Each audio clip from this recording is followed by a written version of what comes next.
Thank you so much for joining us for the coronavirus in the DMV. Your health, your money, and your travel. Tonight's Daily Drum is a special partnership with our sister stations WHUT TV and HUR Voices Sirius XM Channel 141. We are streaming live both on WHUR.com and WHUT.org. We will not be taking any phone calls tonight, but we invite you to join the conversation on Twitter using the hashtag DMV coronavirus. From stores to schools to sporting events and even places of worship, the spread of the coronavirus is impacting just about every aspect of our lives. How do we stay safe? And when even health officials say things will get worse before they get better. Well, COVID-19 seems to be engulfing our every anticipated move. Now, tonight, we have two panels of experts joining us over the next hour to help ease the fear and help you plan for the better and prepare for the worst. My first panel of guests is Dr. Ronald Wilcox, Chief of the Division of Infectious Diseases at Howard University Hospital, Dr. James Bridgers, Deputy Health Officer with the Montgomery County Department of Health and Human Services, and of course, finally, we have Sarah Tuggle, Legislative Aide for Behavior and Community Health in Loudoun County. I want to first start with what we know for sure. The spread of the coronavirus is right here in the DMV, and there are more than 30 cases in our region. There's a state of emergency and public health emergency in D.C., Maryland, and Virginia. Loudoun County public schools have shut down. Many colleges and universities are moving to online learning. D.C. officials are urging the cancellation of all gatherings over 1,000 people. Maryland just dropped the number to 250. And just an hour or so ago in Montgomery County, the county executive, Mark Elrick, said that they're closing recreation centers as well as libraries. I want to start with you first, Doctor. Is shutting down everything the best that we can do right now?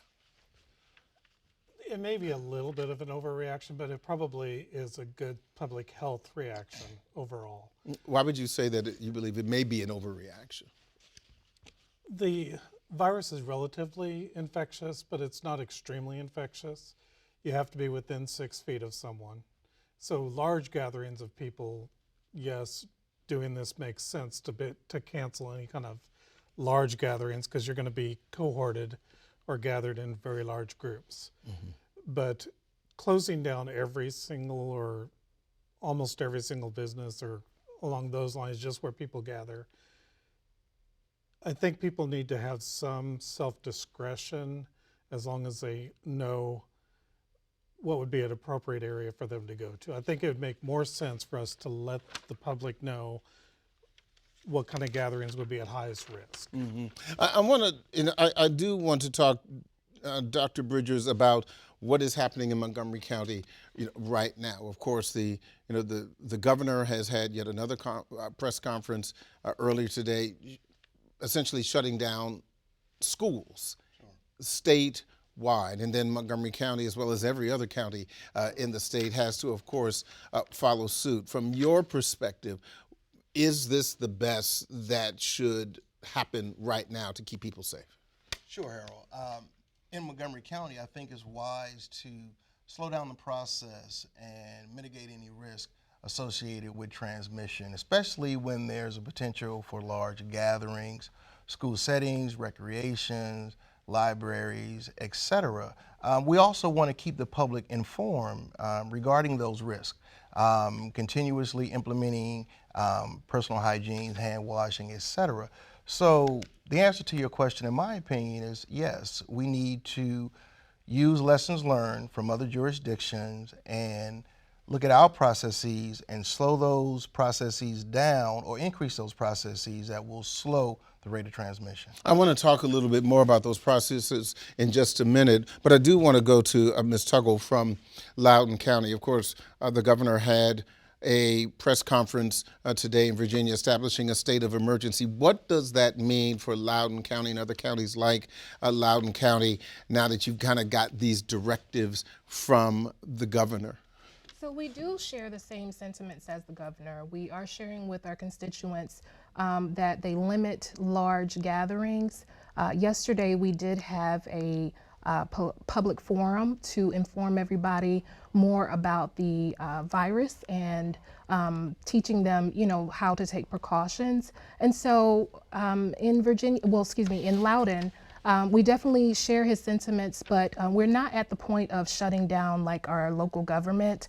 We are limiting some of our activities like our senior centers because seniors are a more vulnerable population. Our main focus is making sure that we keep them fed because some of them depend on the food, but we just want to limit those big gatherings at this time. And I want to talk about that just a little bit with you too, Dr. Bridgers, because with schools shutting down statewide, one of the things that has been discussed today is that you have students who may be on reduced or free lunch, for example, and you have to kind of prepare for that because we are talking about 2 weeks after after this weekend in Maryland from the 16th to the 27th of March.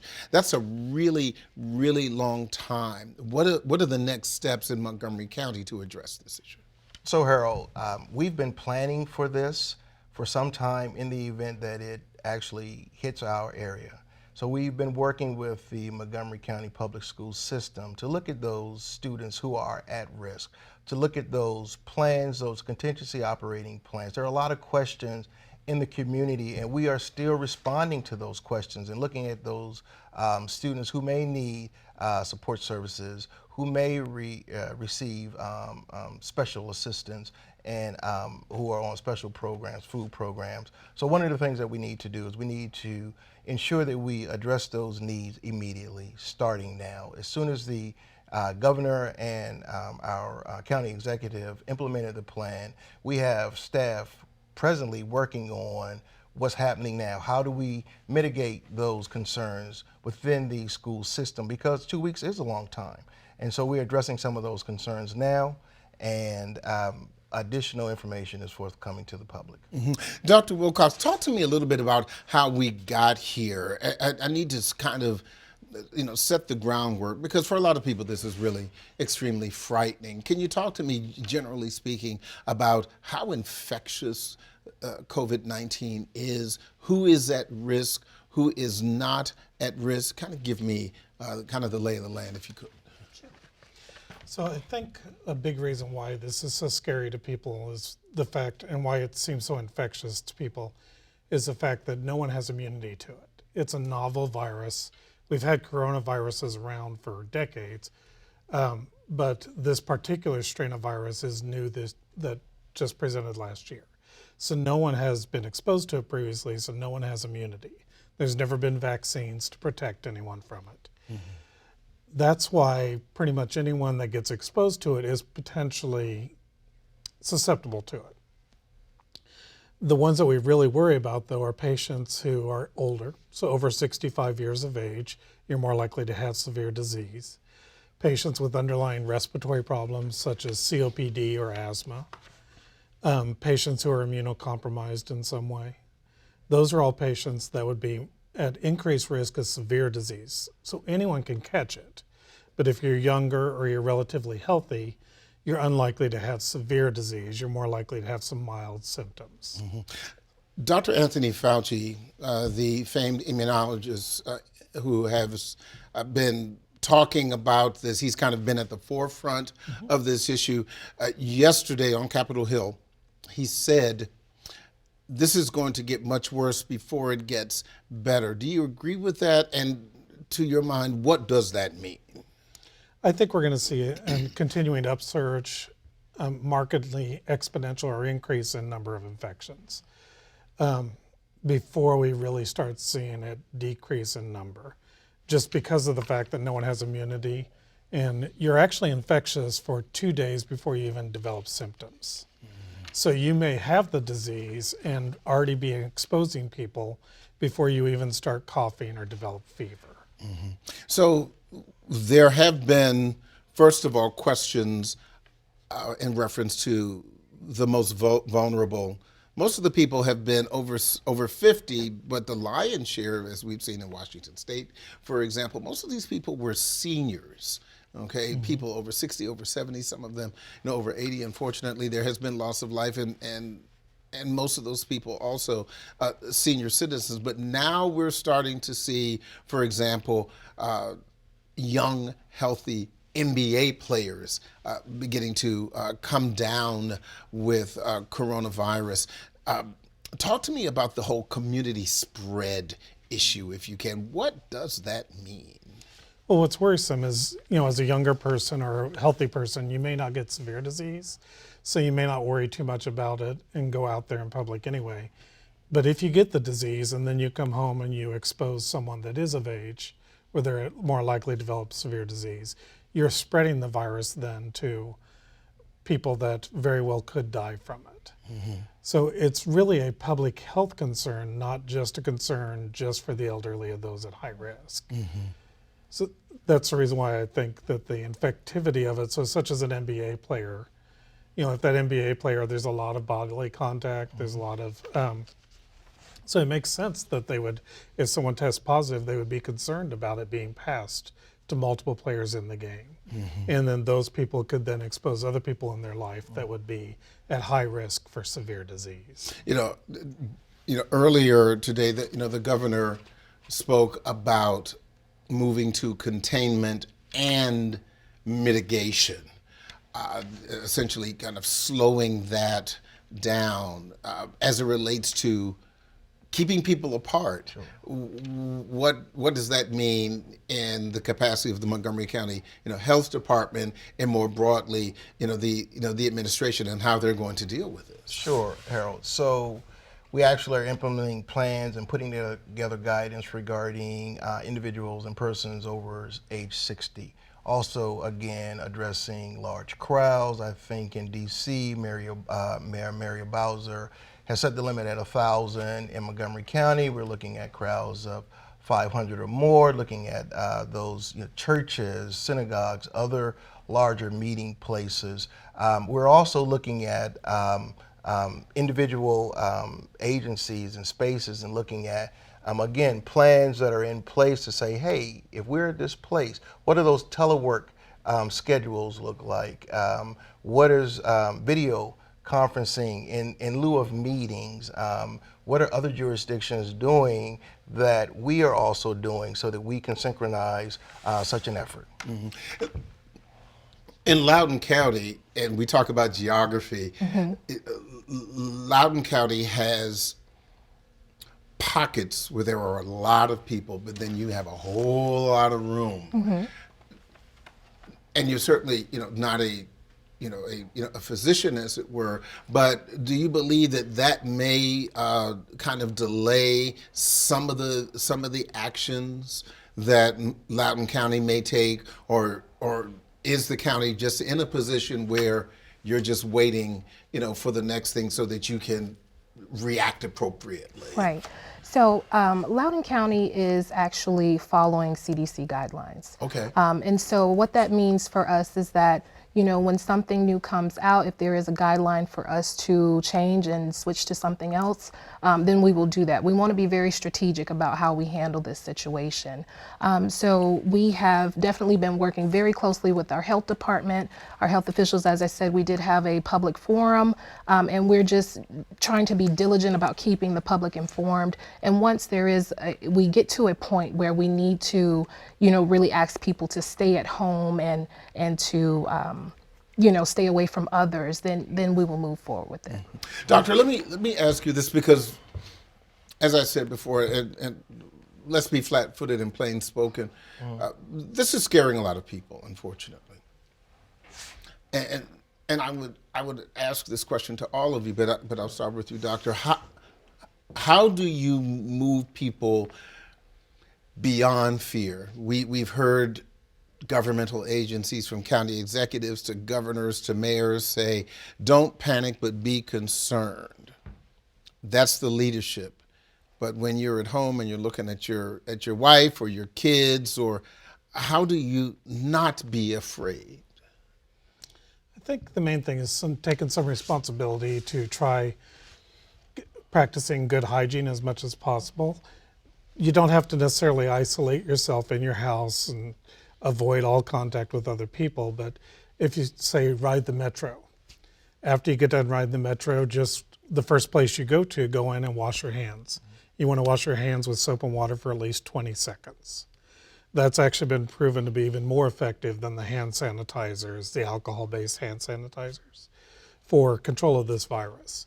The same thing as if you go and you shake hands with some people, you may want to, in a little while, as soon as you can, go and wash your hands and make sure that you don't touch your eyes, your nose, or your mouth, because that's introducing the virus into places where it can then get inside your body. So I don't think you have to necessarily isolate yourself completely, but you probably should minimize going out into large crowds. So if you can work at home and your home or your work allows you to do telemedicine, no, sorry, not telemedicine, but telework. Right, exactly. Telemedicine for me, but telework. Then you should talk to your boss about doing that and see if that's an option for you. Dr. Bridges, same question for you. This is a rhetorical question, but certainly, should people who are concerned trust the government in reference to how this is being handled? And I'm just talking about local governments. Sure. How do we make sure that we have confidence in what is happening? Sure, Harold. Great question. So in Montgomery County, we push for a repeated message to stay calm. Within the public health service, we have a information line so folks can call. So I would encourage people to contact their local health department, their communicable disease service area, and to check their websites. Check the state websites, check the local jurisdictional websites. Information is posted daily and updated as often as possible, keeping in mind that guidelines coming from the Centers for Disease Control, local guidance that's being put in place will change. We just recently, given the increase in cases in the area, we ramped up our call response activity. Montgomery County is a diverse community, so we have culturally appropriate callers, individuals, clinicians to answer calls, to inform them as best as we can with the information that we have. And so I think that goes a long way to reduce the hysteria, to calm the fears, and to also to keep individuals informed about what's going on and reminding them that this is happening very fast. Yes. But you will be safe, remain safe if you take these precautions. For example, washing your hands. Informing, have discussions with your family about what to do. If you have small children, remind them to wash their hands every time they go out and play and use the bathroom. If you have elder members, if someone is sick, it's okay to remind folks, hey, my mother-in-law, my in-law, my mom is sick. Maybe you could visit another time. So those are some of the things that we're doing and we're implementing to keep folks safe. I want to talk to you, Ms. Tuggle, about what kind of phone calls are you getting in Loudoun County as it relates to this? What are citizens saying? Are they calling a lot? What is your understanding of the impression or concern about this in Loudoun County from the community? Well, a lot of our calls that we have been receiving have been related to the kids being out of school. You have a lot of parents who, can't afford to work from home. There may be some childcare issues. So a lot of the parents have been calling regarding that and asking us, what are some things that we can do. And so I spoke with our chair today. We are working on some plans to at least give some assistance to some parents who need it during the daytime with their children. So mainly that's been the main concern, is what do we do if our children are out of school for this amount of time and we have to continue to go to work? Where should they call in Loudoun County, for example, if they have questions? And this is why I ask, because one of the things that was mentioned in a press conference earlier today, and this was in Prince George's County, Angela Alsobrooks, the county executive, during the press conference said, do not call 911 Correct. for basic information. And I thought about it, and I thought to myself, wow, people are calling 911 to ask about schools, closings, and the like. So obviously, no, don't call 911, but in Loudoun County, where should they direct those phone calls? Where should they look online for that information? So we do have postings every day, every minute, updating on our website regarding the coronavirus, and new updates that do come out from the CDC and things that are changing within the county are posted on that website. So we do recommend that all of our constituents go to that website. Obviously, they are able to reach our office if they have any questions and send us emails. So we just encourage them to do that, as well as reach out to the health department if they have any questions or concerns about maybe some symptoms they may be experiencing. Dr. Bridges, what is the thing this week that has surprised you and the staff at the county health department? I think one thing that strikes me most is the number of individuals who have questions and how we respond to those questions in the appropriate manner. Why is that surprising? Well, a lot of folks want to know. They hear the messaging, they hear the information about hand washing, but what happens if I'm sick? What happens if I'm exposed? Should I call my primary care physician? Should I call my local health department? Some of the questions, if this impacts me, how do I handle childcare? How do I handle elder care? So a lot of those questions are coming in, and just realizing or determining how to triage those. So it's been, and as the cases increase, we see an uptick in questions because folks want to know, especially if they find out it's in their area. Do I know a neighbor? Is it in my community? What are we doing? What are those safeguards that are in place? And as all the other panelists indicated, they should ask questions. They should contact their local health department, check the websites, and just remain informed as to what to do.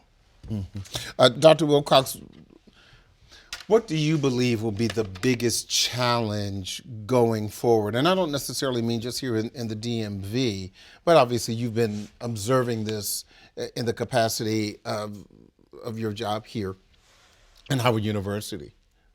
So what do you think is going to be the biggest challenge?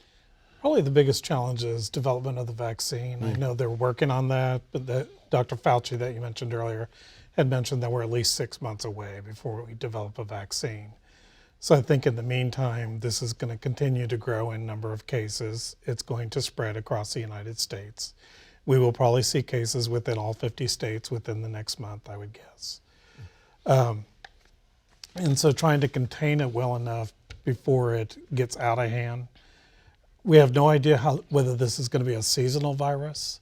Like the flu virus is a seasonal virus.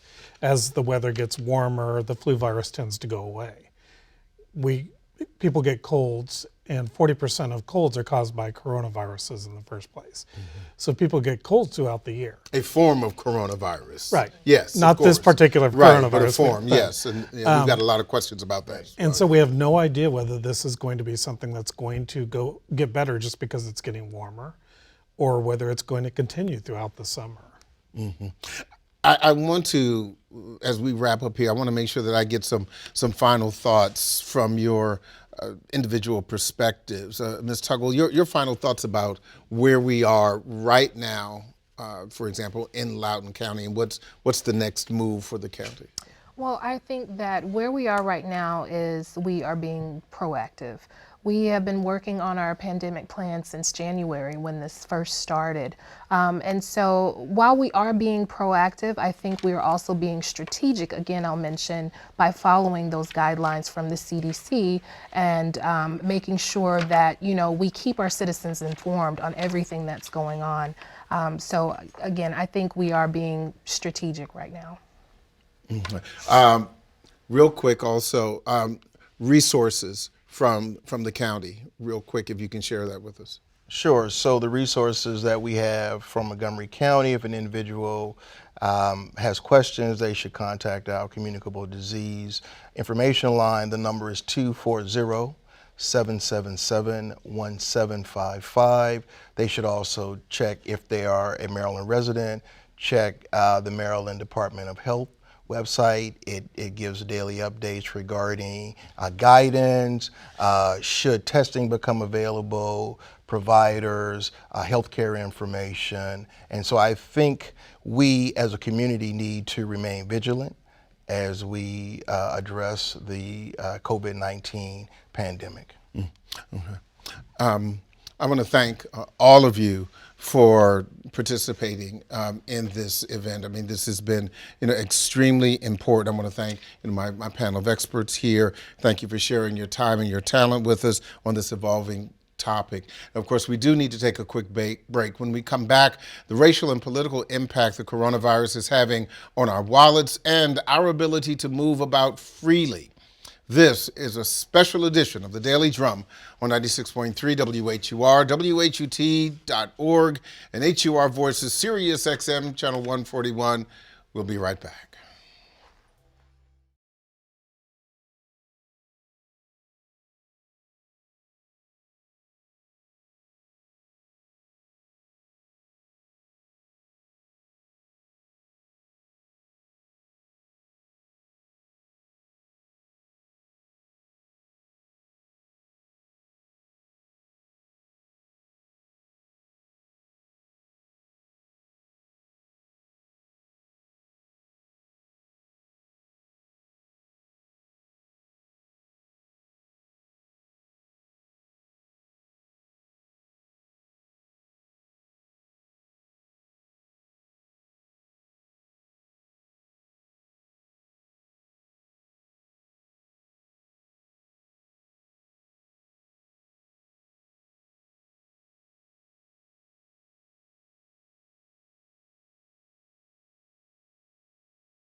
Welcome back to this special edition of the Daily Drum in partnership with our sister stations WHUT TV and HUR Voices Sirius XM Channel 141. We are streaming live on both WHUR.com and WHUT.org. We are not taking phone calls this evening, but join the conversation using the hashtag DMV coronavirus. We continue our conversation now by taking a look at the racial, the political, and economic implications of the coronavirus and how it's shaping our wallets as well as our ability to travel. Now, President Trump just announced yesterday a travel ban for most of Europe to the U.S. Americans are being told not to visit some key areas across the globe, and we've been watching the stock market ride a roller coaster. This at the same time, many of us are bracing for prices to soar on goods and services. So what precautions should we be taking with our money, and how can we de-stress with travel fears? Our second panel is here to help shape that part of the discussion. My guests are Dr. Niambi Carter, Assistant Professor in the Department of Political Science here at Howard University.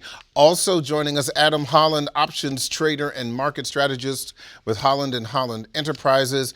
And finally, we have Tania Navas, who is the director of the Ralph J. Bunch International Affairs Center here at Howard University. I want to start with the issue of panic and concern. A lot of people are concerned about this, Dr. Carter. How do you tell people in the face of all of this uncertainty not to panic? Well, you really can't.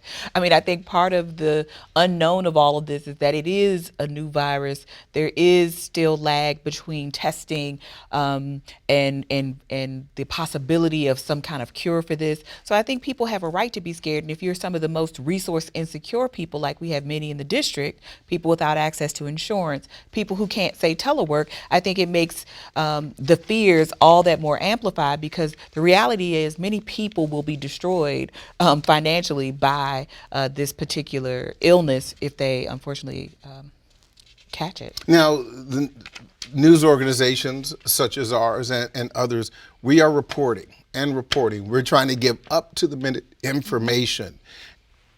Is it too much when we're just constantly giving information in the hopes of letting people have the information that they need to make sure they're healthy and safe? But is that having the opposite effect, do you think?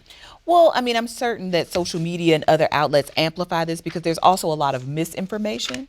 And I think people don't quite know what to make of it. I mean, there are the lighthearted jokes, but there are also people, in some quarters who believe that, hand sanitizer is going to save them, or that Black people perhaps may not get this disease. And then there are other people who perhaps are extremely vulnerable but are mistrustful of the medical community. And so all of this information isn't necessarily making them run to the medical professionals they need to see, particularly as our political response, right? So from our president, who's kind of talked about this at least a couple weeks ago as sort of a hoax, and then having to come back last night and say, actually, this thing is a little more serious than we thought. And you have the CDC and others trying to relay that information. But I think it's too late now. I think people are rightfully concerned about what this is going to mean. Mm-hmm. Mr. Holland, let's say about a week or so ago, the Dow Jones Industrial Average was around 27,000. Now it's 21,000. How's your 401k?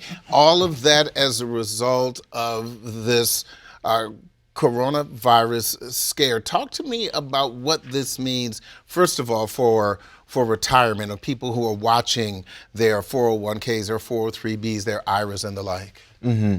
So I feel like for them, it means that they need to roll this over into safer opportunities. So basically, they need to expand their knowledge regarding the opportunities that come with retirement. So you can look into things like index universal life and maybe not putting as much into your 401k and opening up an index universal life account where basically you add money into that, after tax as part of a life insurance plan, but they take part of that money and put it into basically a savings account. And if the market goes up, they will, add that to your account. If it goes down, it's indexed so you don't get anything lost in your account if the market goes down. So it's opportunities like that that people need to be looking to explore in order to, really make sure that that nest egg is safe, because they've worked so hard to, accumulate that life over the course of, or accumulate that money over the course of their lifetime. Now, I would argue that most of the people that are watching right now or listening are not, for example, day traders.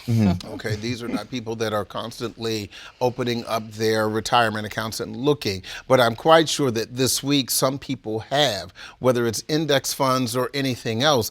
Is it too late? We're talking about historic drops to the market. And I'm just talking about investments right now. We could talk about the broader economic impact in just a moment. But is it too late? I don't think it's ever too late to take control, and you take control through knowledge. And it's very important for people to go out and seek knowledge, especially financial literacy, in order to not only protect themselves from this happening again, but to learn ways to benefit from this, and also in order to make plays on the way up. So what I do, I trade options. Options are a beautiful financial tool that are derivatives, and basically they allow you to hedge against stock positions that you may have that drop. So you can buy puts that actually accumulate value when a stock drops. Yes, those are called put options. Meaning, so basically, help me here, because like I said, we're not dealing with traders. Exactly. So if I'm not a trader, let's say that right now, before the market closed, I know a lot of people that bought puts on Disney because they had not announced yet that Disney parks are closing. After hours, Disney announced that those parks are closing. Now those puts will probably be worth 200 to 300% of that money that you put into it overnight.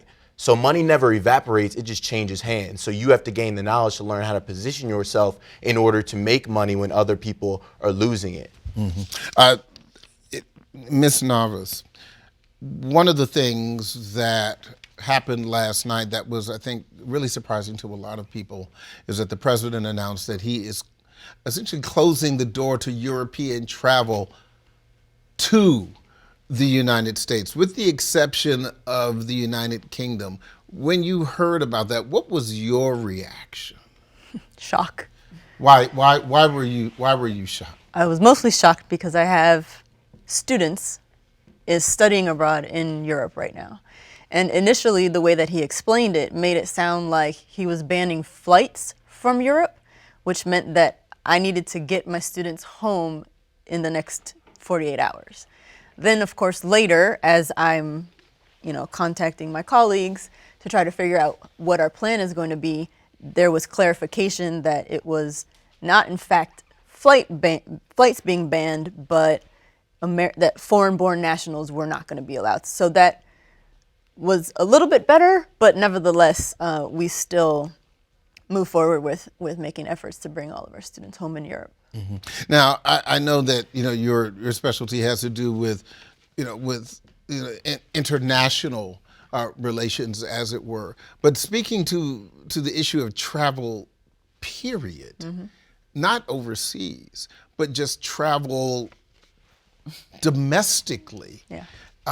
What impact do you believe this is going to have on that particular issue? Again, you're talking about students.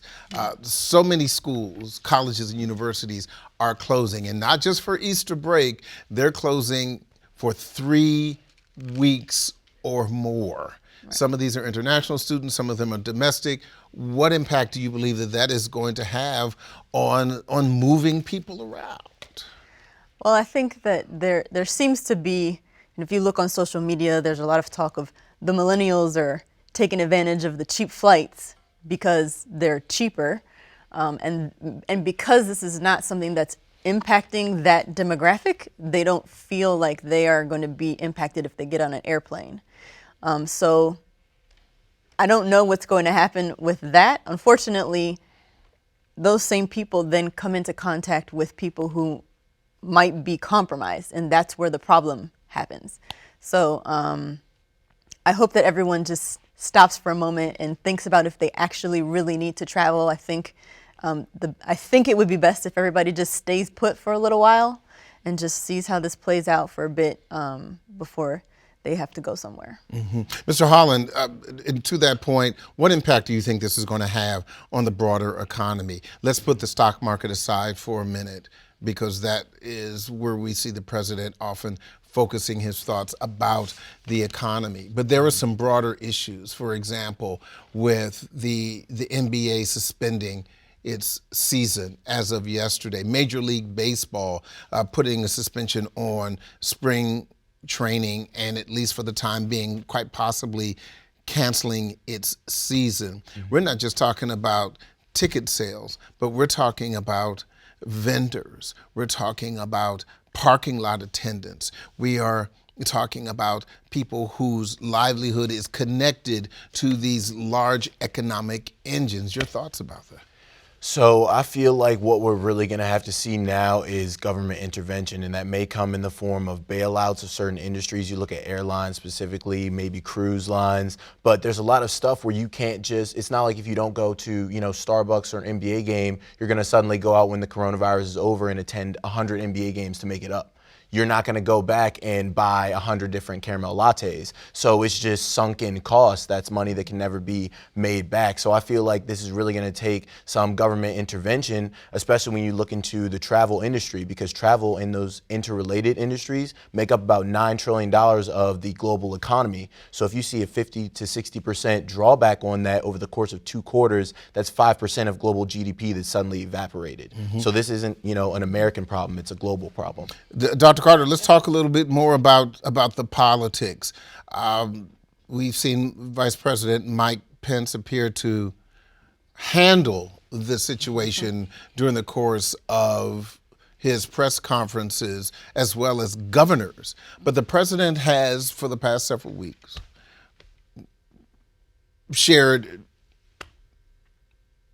different kinds of messages for Americans who are concerned about hearing this over here and hearing this over there. How should they address that? How should they handle that? They being the government? No, the public. No, for us. Yeah. Oh, yeah. How do we handle these differing messages? Well,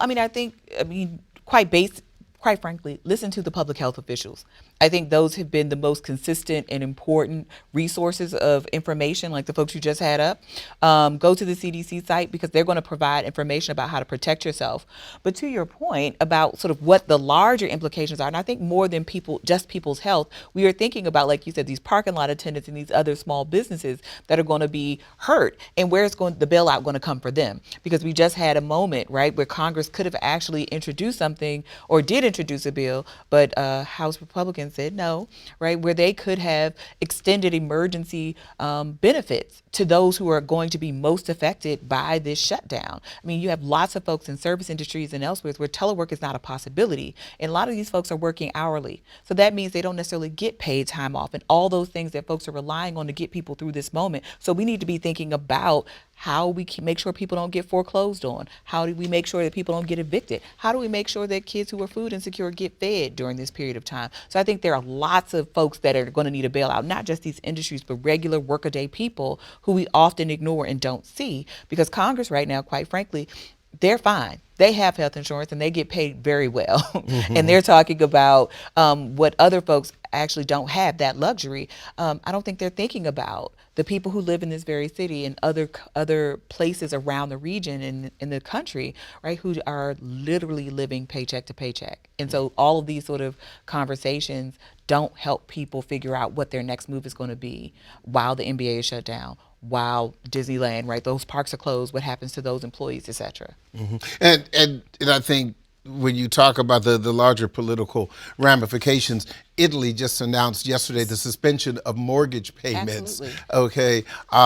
Student loan payments would be nice. I think a lot of people could do a few months without student loan payments. But, this begins to smack of 2008, where we're talking once again about bailouts. But back then we were talking about the auto industry and the banks. But this is widespread. What do you think a bailout would look like, and who gets what? It's almost, can we say this is almost like the reparations discussion? Who's going to get what and when and how, if it happens at all? But I think this is reopened sort of the discussion. As you said, we're in a political cycle, and it's looking like Joe Biden is going to be the presumptive nominee for the Democratic Party. But then you have Bernie Sanders actually surging again this week, because some of the things that people are talking about, like Medicare for all, that would provide testing and coverage for treatment, things like that, would perhaps be possible under that system. And so I think it's going to, at least what I see happening, people are talking about, let's not do 2008 again. Yes, industries are important for sure. We don't want to see those industries fail, but we also don't want to leave people out to dry. We don't want a repeat of 2008 where people lost their homes, where people's financial nest eggs were ruined. I mean, it even has tinges of Enron, if you can remember back that late, Yes, right, where people Texas, couldn't retire yes. and folks had to continue to work. I think this is going to renew calls, especially on the Democrats this cycle, to be more bold and to be more progressive in their vision. Even if Joe Biden is a nominee, I think it now presents a moment for leverage, because he's going to have to do cleanup work should he win the election in 2020. Whoever wins the election in 2020 is going to have to fix this. Let's talk about some of the kind of international implications, because, of course, the president talked about this last night. He said it started in China and then it came here. It suggested, for example, that he was saying this is not our fault, but here it is. But when you look at the map, this is a pandemic. It is everywhere. When this is over, do you believe, Ms. Novus, that this is going to kind of reshape how the United States deals internationally with countries, big and small, particularly, for example, Western Europe, or in those places, for example, where we are not seeing as much infection, such as in South America? That could change tomorrow, or in sub-Saharan Africa, that could change tomorrow. Your thoughts about that? Well, I think that to Dr. Carter's point, I think we're in a political cycle, and I think a lot can be determined with the decision that is made this year about how the U.S. will respond internationally after this. Could very well depend on who wins the White House after this, and Congress. And so I think that we have to, I think there's a lot of work to do to repair our reputation around the world on a number of levels.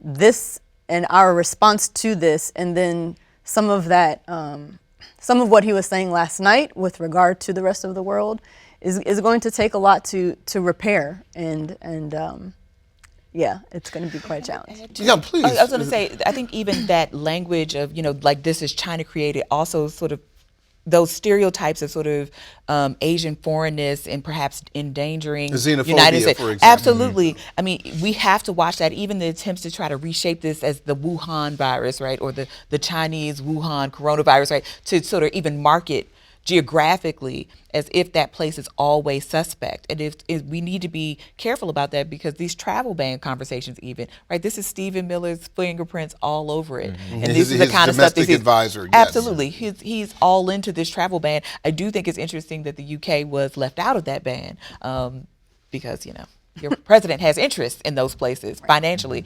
But I do think we have to be very careful how we talk about this, because we don't want to further marginalize citizens. I mean, Chinatowns, Chinese restaurants, family businesses are being damaged right now, ravaged even, left empty, because people are fearing these places are carriers for coronavirus, and it's because of this sort of ignorance. So we have to be very careful how we talk about this to not do more damage. This is not 1929, the historic crash of Wall Street. This is a different kind of financial world, a different kind of financial America. But with that said, the Great Recession took years to recover from, and that happened slowly. It happened over many months and a couple of years. This is immediate, and it is impacting every level of society. How long do you think it will be for us to recover from that? Certainly we have not reached bottom yet, and we don't know whether the bottom will come next week or next year. Yep. But financially, how long do you think, and how might America recover from something like this? So I feel like it all depends on how the federal government reacts within the next couple of weeks. Again, we could see some type of stimulus, some type of bailout. We know the Fed said that they were going to come in and basically inject liquidity into the market, roughly $1 trillion as of just right now. Yeah, I think it was $1.5 trillion. Exactly. That's a lot of money. That's a lot of money, That's a just lot to of kind of keep markets fluid, because the problem is right now everything gets so expensive and just kind of stalls out. And in order to keep, money moving, it's called currency for a reason. It has to remain current. So they have to inject money into the economy in order to try and keep everything moving. But I feel like the economy was really just looking for an excuse to go downward, because everything moves in cycles. And normally the credit cycle goes about 10 years, and we had been in the longest running bull market, which was 12 years. So we were all-time highs each and every week. The market was looking for a reason to go down, and it came in the form of coronavirus. So the thing is, we have multiple things going on at once. The auto loan bubble, we have auto loans doing the same thing that they were doing in 2008 with houses. So we could be looking at, if this turns into a full-blown recession, again, 10-year cycles, up to 8 to 10 years recovery if this turns into a full-blown recession. Mm-hmm. And Ms. Novas, I do want to go back to one thing, because as I was listening to the president's speech, usually when there is some kind of national disaster, earthquake in India, flooding in Southeast Asia, or tsunami, we often hear our presidents in years past talk about, we are here to provide aid for anyone. Now it seems that we are less prepared for this than some other countries, Italy notwithstanding, obviously. But it seems that after some initial horrible hiccups in China and in South Korea, they seem to start to get a handle on it. But we're still kind of treading water. Your thoughts about that as it relates to, we can't offer anybody help because we need help ourselves. I mean, you said it all. I think it's an issue. It's a question of leadership, and I think our leadership has not responded appropriately, and I think other countries have, and that there is a certain level of arrogance that we as people from the United States have with regard to how things should be done. And we don't often look to other countries to see how they handle things, to learn from what they're doing. I think this would be an opportunity to do so, and hopefully we can get back on track quickly. I want to talk briefly also about the racial implications, because when this first started popping up, and there were certainly discussions about, although we were not exactly sure about the race of the people who were first becoming infected. But until high-profile NBA players were infected, and this came to light over the past 24 hours, there was a lot of discussion as to whether or not this was something that black people would not have to worry about, at least as it relates to getting sick. Now, what do black people need to worry about? Well, you're talking about a population that are actually some of the sickest people in this country. You talk about high rates of chronic disease like diabetes, hypertension, asthma. Blacks have higher than national average rates of all of those things. And this is a disease in particular that attacks people's pulmonary systems. So if you have a respiratory ailment already, and you're talking about a community that's more likely to have asthma, less access to health care, less access to a primary care doctor, more likely to use the emergency room for their medical care, more likely to die from these respiratory related illnesses, we absolutely should be concerned about the racial implications for all of this, because some of our most vulnerable populations in this country are black people, right? Are Latino people, are Native American people. So we're going to see the effects of this disease in those communities hitting even harder, because you're talking about people who already have illnesses that exist and less possibility to really access healthcare. You're talking about people who are still uninsured. Mm-hmm. So this is a huge problem. in racially minoritized communities. And we have to have that conversation, because if people are thinking that melanin is going to save them from their disease, they are poorly mistaken, and quite frankly, putting themselves at extraordinary risk. And you were nodding your head, Mr. Holland. I was just, basically piggybacking off of the fact that people do need to keep in mind, the facts, and keep in mind people that are knowledgeable about what's going on. So don't believe what you see on social media. As a young person, I know it's weird for me to be saying that. But No, I respect you for that. Yes. Sir. Don't, just believe that because you're young, everything is okay. Because I was having a conversation with one of my friends about it, just saying, hey, this might not directly affect you, but when you go visit your grandmother, when you go visit, your grandfather, that is someone who could be at risk. So just like she was mentioning earlier, you have to make sure that you keep that in mind and be considerate of the people that you come in contact with. Okay. I only have a few minutes left. I'd like to get some final thoughts from your individual wheelhouses about where we are with this, Ms. Novus. I think that we're in a difficult, tricky situation. I think with regard to global movement, I think everybody needs to just stay put, except for my students. I need them to come home. Yeah. Need them to come quickly. I think we need to just do our best to not, just to take care of each other, and be mindful of who you're engaging with, and both out in the world and who you come home to, just to be careful. Mr. Holland, your final thoughts. So I would say that now is a time more so than ever that we've ripped the Band-Aid off and realized that we need to take control of our finances, especially in the African American community. And the way that you do that is through knowledge. So I want to leave everyone with a couple of resources. If that IUL that I was mentioning earlier seems like something that would be a great idea, hint, it is a great idea, you should definitely look at it. You can head to finergyinc.com, that's FINERGY, to look into that. Again, if your 401k is getting hammered, that's something that you want to take into consideration. Also, if you want to learn different ways in order to hedge against loss in your stock positions, you can look into options. You don't have to be a day trader like I am. You can place trades a couple months out, and I actually have a program that shows people how to do that. And you can look into that at adamhollandeducates.com and check Real that out. quick, I've got 10 seconds for you. Well, just remember, we're still in an election cycle, so I hope people still vote, but do so with caution. And if there are alternative ways that you can do that, mail-in ballots, other things, exercise that, but make sure you exercise your right to vote. I want to thank all of you for participating in this great and very important conversation and staying with us for this special on WHUR, WHUT, and HUR Voices. This has been a special presentation of the coronavirus in the DMV, your health, your money, and your travel. I want to thank both of our panel of experts, and make sure you stay with us as we promise to keep you engaged and informed about the latest developments. We want to continue to take you beyond the panic and the fear, and of course, to the facts. I'm Harold Fisher, and I also want to remind you to please follow recommended guidelines to stay safe and healthy. Good night.